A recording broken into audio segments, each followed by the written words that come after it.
बड़ा कबूतर और उसका प्यारा सा बच्चा डेजर्ट में खूब मेहनत करके एक घर को बनाते हैं। बड़ा कबूतर खूब मेहनत करता है तो कबूतर का छोटा सा बच्चा दूर दूर से पानी भरकर लाता है। कुछ दिन में घर बनकर तैयार हो जाता है और कबूतर और उसका बच्चा खुशी खुशी रहने लगते हैं कि अचानक एक दिन बहुत तेज तूफान आ जाता और तूफान से कबूतर का घर टूटकर बिखर जाता है। कबूतर और चूजा घर को देखकर रोने लगते हैं।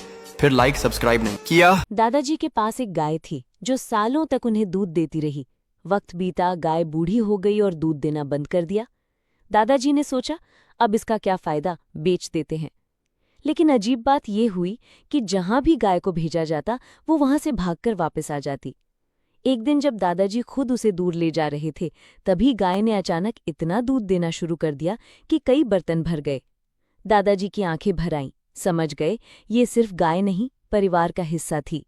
एक दिन एक बड़ा कोबरा गांव में घुस आता है। लोग डरकर भागने लगते हैं। फिर कोबरा गुस्से में झोपड़ियां तोड़ने लगता है। फिर गांव वाले बहुत सारा दूध इकट्ठा करते हैं। नाग दूध को पीने के लिए आता है तो गांव वाले धोखे से नाग को रस्सियों से बांध देते हैं और एक लोहे के पिंजरे में बंद कर देते हैं। तभी गांव में आग लग जाती है। लोग चीखने चिल्लाने लगते हैं। तब वही कोबरा गांव की आग बुझाने में मदद करता है। आग बुझ जाती है लेकिन कोबरा रोने लगता है। फिर लाइक सब्सक्राइब नहीं किया। बंदर और कबूतर खूब मेहनत करके डेजर्ट में एक घर को बनाते हैं। ये बंदर दूर दूर से ईंटों को भरकर लाता है तो यह कबूतर भी बहुत मेहनत से दूर दूर से फलों को लाता है। अब धीरे धीरे घर बनकर तैयार हो जाता है और एक दिन बंदर उसी घर में आराम से सो रहा होता है। तभी अचानक से तेज पानी की बाढ़ आ जाती है और बंदर और कबूतर का घर टूटकर नष्ट हो जाता है। अब बंदर बहुत रोने लगता है क्योंकि किसी ने लाइक सब्सक्राइब नहीं किया।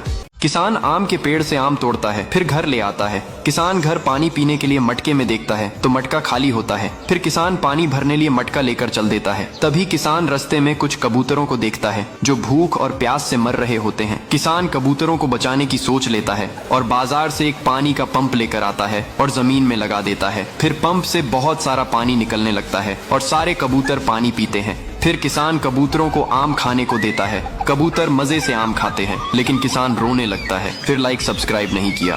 बंदर भीषण गर्मी पड़ने से परेशान हो जाता है तो वह अपने दोस्त तोते को बुलाता है। फिर वह अपने दोस्त तोते के पंख नोचकर अपने लिए पंख बना लेता है। फिर बंदर उन पंखों को पहनकर आसमान की ठंडी ठंडी हवा लेता है। लेकिन ज्यादा गर्मी पड़ने की वजह से उसके पंख जल जाते हैं और वह जमीन पर आकर गिरता है। बंदर गुस्से में आकर बहुत सारी बर्फ लेकर आता है।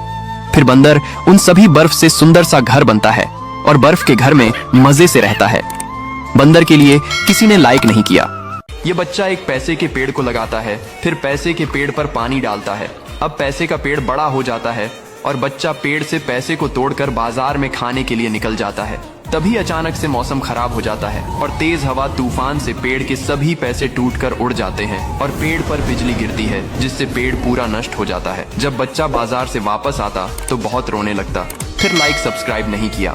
दोस्तों, ये सोने की कबूतर अंडा देने के लिए घोंसला ढूंढती है, लेकिन इसको घोंसला नहीं मिलता है तो कबूतर ही एक घोंसला बनाती है और उसमें बैठ जाती है और कबूतर उसी में अंडा देती है। लेकिन तभी तेज हवा के साथ बिजली चमकने लगती है और तेजी से बारिश होने लगती है। कबूतर घबरा जाती है और अपने अंडों को बचाने की कोशिश करती है, लेकिन पूरे गाँव में पानी भर जाता है और बाढ़ आ जाती है। कबूतर के अंडे पानी में बहने लगते हैं। कबूतर बेचारी अपने बच्चों को बचाने की कोशिश करती है, लेकिन सारे अंडे पानी में बहकर चले जाते हैं। वह केवल एक ही अंडा बचा पाती है। अपने बच्चों की याद में कबूतर रोने लगती है। फिर भी किसी ने लाइक सब्सक्राइब नहीं किया।